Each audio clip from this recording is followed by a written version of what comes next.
Hey guys, 2 years ago I played the international tournament Carlos Torres in Mexico, trying to get my third international master norm. In round 2 I had this position on the board. I was playing as black versus a strong grandmaster. If you're new to the channel, subscribe and click the bell so you don't miss content. I upload chess videos for beginners and also for more advanced players every week. So let's understand the context of this situation.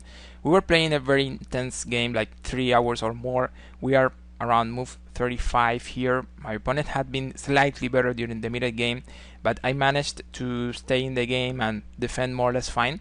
And this position is evaluated by Enyis like more or less equal. In this position, he's playing queen a8 check because he's going to get the pawn on a6. I move my king and then queen takes a6. At this point, we were both under time pressure. We had like 2 or 3 minutes in the clock, and we had like 30 seconds increment per move. I played here the logical move queen e4, which is making a lot of sense because the queen is in the center, is attacking the king, but also I have access over the fourth rank to the king side, and it looks like the queen is very active. It's a logical move. It's the kind of moves we play when we don't have too much time to think. However, the right way to play here was the strong move queen d5 check. After queen d5, white has two options, either bishop g2 or king g1. However, we can discard very easily king g1 because there is mate in 1 by playing bishop d4 check. So after queen d5, we could say the only move is bishop g2, and then there is a beautiful move. This is probably what I missed when I was taking a quick look at this queen d5 during the game, and it was this strong move, knight g3 check.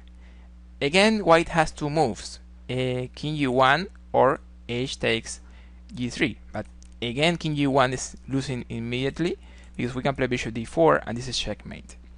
So the only move then is pawn takes knight, but this is what we wanted. We wanted to open the h file. Notice the queen can go from d5 to the h file because now the knight is gone.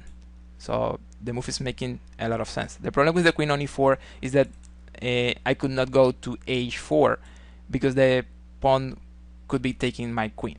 So that's why the right move was over d5 instead of over e4 as I played in the game. Let's continue. After h takes g3, the right move is queen h5 check. Two moves again for white, either king g1 or bishop h3. However, bishop a3 is just checkmate in two moves. Let's play bishop a3, queen takes bishop, and again bishop d4. This is just winning. So after queen h5, the other line could be king g1, but we are winning anyway. The right move here is bishop d4 check. Only move for white is king f1, and then queen d1 is just checkmate.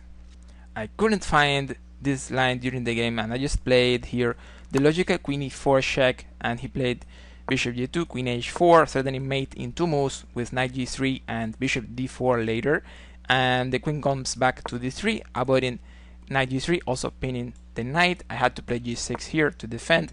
The bishop comes to c5 to defend the king because I have some threats over there.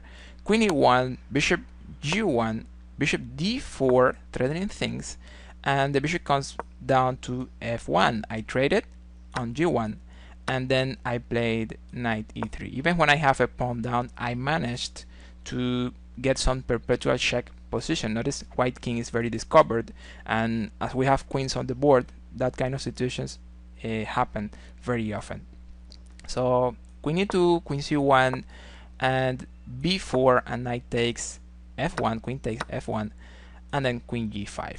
Here we repeated moves like queen g2, queen c1, queen f1, queen g5. The question for today: could you find this mate in 5? Let me know in the comments. Thank you for watching. Don't forget to like and subscribe, and see you on the next.